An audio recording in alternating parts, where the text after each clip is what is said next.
kajian tentang peristiwa G30S, sebuah peristiwa yang sangat besar yang mengubah tatanan perpolitikan dan pemerintahan di Indonesia sampai hari ini.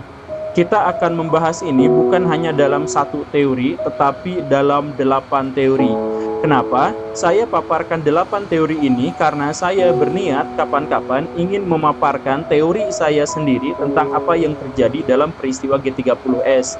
Nah, agar baraya semua terbiasa dengan perbedaan pendapat dan agar baraya semua paham bahwa satu peristiwa ini pun yang ditelaah oleh puluhan bahkan ratusan sejarawan yang meneliti fakta yang sama, tempat yang sama, waktu yang sama, tetapi menghasilkan kesimpulan yang berbeda-beda, menunjukkan bahwa ini adalah sebuah peristiwa yang dalam satu sisi rumit, dan dalam sisi yang lain saya minta baraya mencoba untuk memahami bahwa masyarakat akademik memang terbiasa untuk saling berbeda pendapat, dan tidak harus dituduh bahwa pihak-pihak yang dimaksud itu masuk kelompok mana.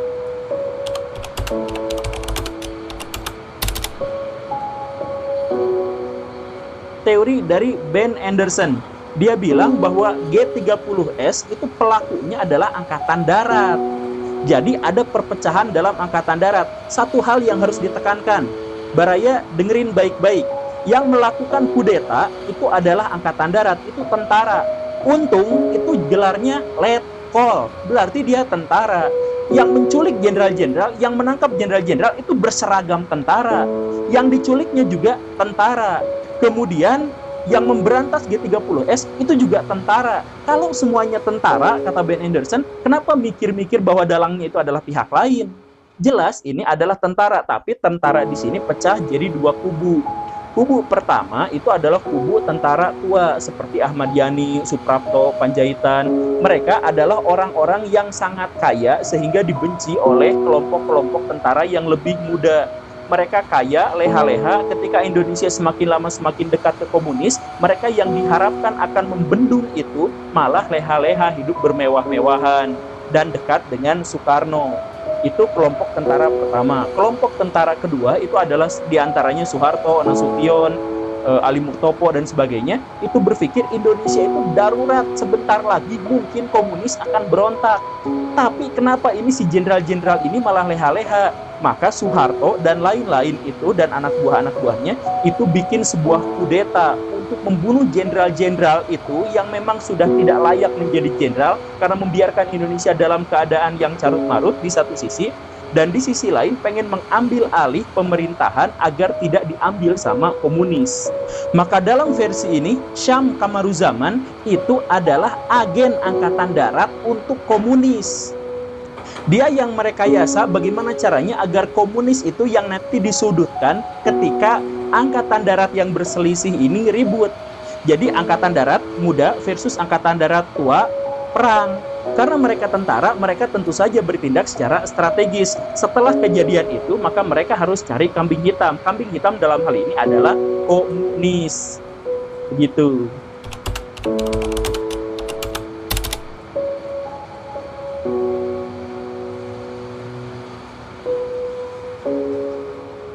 Teori berikutnya, dalang dari G30S itu bukan tentara, bukan PKI, bukan Cina, bukan apa, tapi Soekarno sendiri. Kenapa? Karena yang tadi itu, di Indonesia tahun 45 itu ada 3 kekuatan besar, Soekarno, PKI, dan Angkatan Darat. Soekarno megang dua-duanya, tetapi Angkatan Darat dan PKI itu musuhan.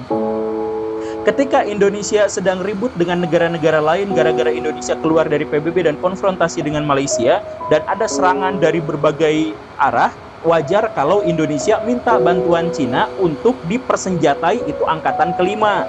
Jadi Soekarno memang setuju dengan angkatan kelima itu. Tetapi jenderal-jenderal ini diantaranya Nasution, Ahmad Yani, Suprapto, Panjaitan itu gak suka dengan angkatan kelima. Kan membela negara itu adalah tugas tentara, bukan tugas sipil. Sipil jangan dilibatkan kalau terjadi perang. Sipil jangan dipersenjatai, biarlah senjata itu milik angkatan darat. Karena jenderal-jenderal itu tahu persis bahwa kalau senjata-senjata itu jatuh pada tangan rakyat, rakyat yang dimaksud adalah PKI. Dan dengan demikian pasti PKI punya kekuatan untuk menyerang balik angkatan darat. Begitu. Tapi bagi Soekarno, jenderal-jenderal yang membantah ini adalah jenderal-jenderal yang tidak loyal. Soekarno marah besar. Maka dia suruh Untung. Siapakah Untung? Untung itu adalah pimpinan Cakrabirawa, pengawal presiden yang hubungannya sangat dekat dengan presiden. Soekarno panggil Untung, Tung sini. Kamu mau nggak diberi tugas untuk menyelamatkan negara? Tugas apapun, saya siap berkorban nyawa demi negara dan demi presiden, kata Untung. Kata Soekarno, bagus. Kalau gitu, beri pelajaran pada jenderal-jenderal yang tidak loyal itu. Ingat, Untung di radio menyatakan pada waktu itu, G30S adalah gerakan untuk menyelamatkan presiden dan negara dari jenderal-jenderal yang tidak loyal, atau bahasa sananya oleh Dewan Jenderal. Jadi Dewan Jenderal itu mau melakukan kudeta, Untung counter kudeta. Inilah sebabnya markas G30S itu kan di Halim Perdana Kusuma. Jenderal-jenderal itu ditangkap dan dibawa ke Halim Perdana Kusuma, kemudian dieksekusi dan dikubur di Lubang Buaya yang juga dekat Halim Perdana Kusuma. Benar kan? Nah, di Halim Perdana Kusuma itu juga ada Soekarno, dan Soekarno itu bercengkrama baik-baik saja dengan para pemberontak. Itu kesaksiannya jelas bahwa Soekarno memang ada di sana. Ini memperkuat teori bahwa Soekarno sendirilah pelaku dari G30S. Oke, Baraya, yang tadi teori-teorinya pada rasional kan?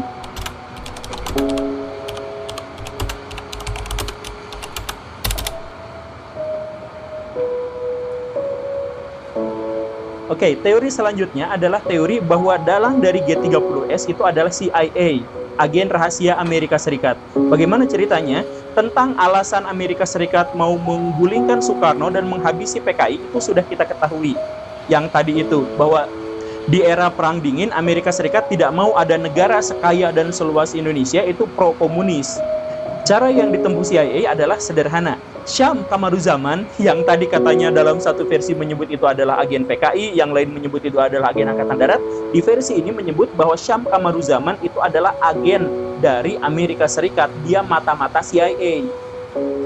CIA sebelumnya sudah datang sama Ahmad Yani. Jadi waktu Ahmad Yani sekolah di Amerika Serikat, Ahmad Yani itu disodori, "Oi, nih kan Soekarno itu pro-komunis, sedangkan Angkatan Darat jelas bukan komunis. Gimana kalau kalian bikin Dewan Jenderal untuk persiapan gimana kalau di waktu-waktu darurat Dewan Jenderal itu bisa mengambil alih negara dari komunis." Nah, CIA sudah membisiki Ahmad Yani seperti itu, tapi Ahmad Yani setia pada Soekarno. Gagal di Ahmad Yani, tapi CIA langsung bilang melalui Syam Kamaruzaman, dia bilang ke Aidit, "Dit, di Angkatan Darat ada Dewan Jenderal." Hah? Dewan Jenderal itu apaan? Dewan Jenderal itu adalah jenderal-jenderal berkumpul dalam satu kekuatan untuk menghancurkan komunis kalau Soekarno nanti meninggal. Kan Aiditnya panik, bingung. Oh, berarti kita harus bunuh Dewan Jenderal itu. Iya, kita harus bunuh Dewan Jenderal itu. Siapa yang bilang ke Aidit itu? Syam Kamaruzaman.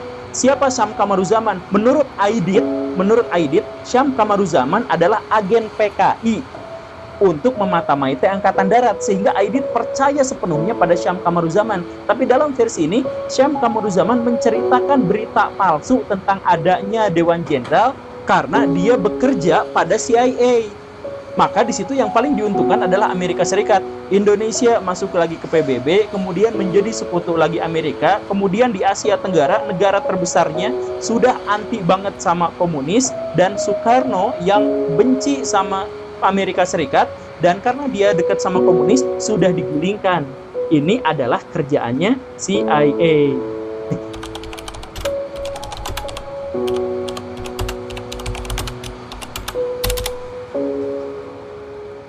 Teori berikutnya adalah teori pelaku atau dalang dari G30S itu adalah Soeharto. Sudah diketahui bersama yang tadi disebutkan bahwa bayangin aja, yang melakukan penculikan, yang diculik, kemudian yang memberantas G30S, itu semuanya adalah tentara. Lantas kenapa berpikir ada pihak lain yang terlibat? Kan gitu. Nah, sebenarnya teori ini menyebut bahwa pelakunya adalah Soeharto. Alasannya sama seperti yang dijelaskan sama Ben Anderson tadi, tetapi ada tambahan bahwa CIA itu menggunakan Soeharto sebagai agen untuk memuluskan penghancuran komunisme di Indonesia. Dan Soeharto menggunakan sumber daya CIA untuk bisa menghancurkan pemberontakan dan naik tahta menjadi presiden Indonesia. yang dalam teori ini disebut sebagai kudeta merangkak. Soeharto punya dua motif yang sangat masuk akal. Pertama, sebagai angkatan darat, dia tidak rela lihat Indonesia pro-komunis, dikucilkan sama negara lain, bahkan keluar dari PBB, konfrontasi dengan negara-negara yang lain, rakyat miskin, inflasi tinggi, dan sebagainya. Soeharto tidak ikhlas di satu sisi pada bagian itu. Tetapi sebagai manusia yang juga gila kekuasaan, Soeharto berpikir, kalau jenderal-jenderal itu mati semuanya, maka antrian berikutnya adalah dirinya. Jadi maksudnya gini, kan pimpinan angkatan darat itu ada 7 orang yang dimaksud itu. Kalau 7-7-nya hilang, maka Soeharto lah yang jadi pemimpin tertinggi angkatan darat. Maka ketika ada desas-desus Soekarno mau meninggal, Soeharto berinisiatif ngomong ke si Untung, Tung, mau nggak kamu mendapatkan tugas negara, membela presiden dan membela negara? Siap, kata Untung. Saya siap mati berkorban nyawa demi negara dan presiden. Bagus, kalau gitu bunuh jenderal-jenderal yang tidak loyal itu. Sama kata-katanya, tapi tadi yang menyebutnya adalah Soekarno, sekarang yang menyebutnya adalah Soeharto. Ketika Untung bersiap-siap untuk melakukan kudeta itu, Soeharto mempersiapkan pasukan RPKAD di Bandung. Jadi ketika Untung menyatakan kami telah mengambil alih Indonesia, gerakan 30 September bla bla bla bla bla bla, dengan sangat sigapnya Soeharto langsung datang dengan pasukan yang super dari Bandung untuk diberangkatkan ke Jakarta dan menghajar gerakan 30 September. Di situ tidak ada seorang pun perwira yang inisiatifnya paling tepat dan paling akurat selain Soeharto.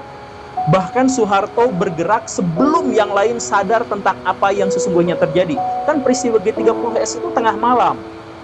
Ketika semuanya tidur lelap, Untung ngomong di radio bahwa bla bla bla bla bla, kan sebagian orang tidur. Pas bangun juga gak sigap, bingung ini apa yang sedang terjadi. Soeharto dengan sigapnya langsung nyerang dengan pasukan yang sudah terkoordinir dan lain-lain. Karena memang Soeharto sudah mempersiapkan semuanya. Bahkan ketika Untung ditangkap, kemudian 3 hari sebelum dia meninggal, Untung itu diwawancara, siap mati. Untung tertawa, saya tidak akan mati, saya santai-santai aja karena ini semuanya sudah dipersiapkan. Ini adalah konspirasi. Saya tidak akan dihukum mati, tapi dibebaskan. Ternyata beneran dihukum mati. Ya itu juga teori konspirasi ya, bisa aja sebenarnya Untung masih hidup.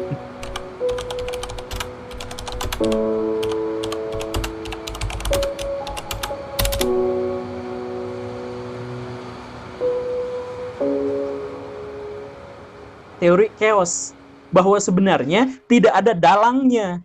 Ketika Soekarno sudah dikasih tahu akan meninggal karena penyakitnya yang begitu banyak, orang-orang di sekitarnya kebingungan, panik, dan mereka melakukan tindakan-tindakan yang tidak terkoordinir satu sama lain.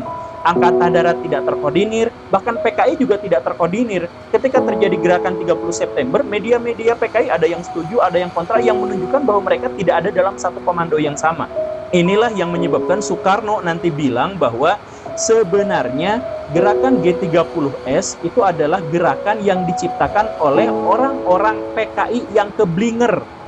Jadi bukan seluruh orang PKI, tapi pimpinan PKI yang keblinger dan dikombinasikan dengan kepentingan neokolonialis dan neoimperialis. Jadi maksudnya Amerika, Inggris yang tadi itu. Jadi bagi Soekarno ini adalah kecelakaan sejarah. Karena ada banyak orang yang berkepentingan masuk ke situ, tapi hasilnya sangat berbeda dengan yang direncanakan sebelumnya. Oke, Baraya, sedemikian aja teori-teorinya. Ini pengantar, kapan-kapan nanti kita lanjut dalam episode khusus tentang bagaimana cara saya melihat G30S.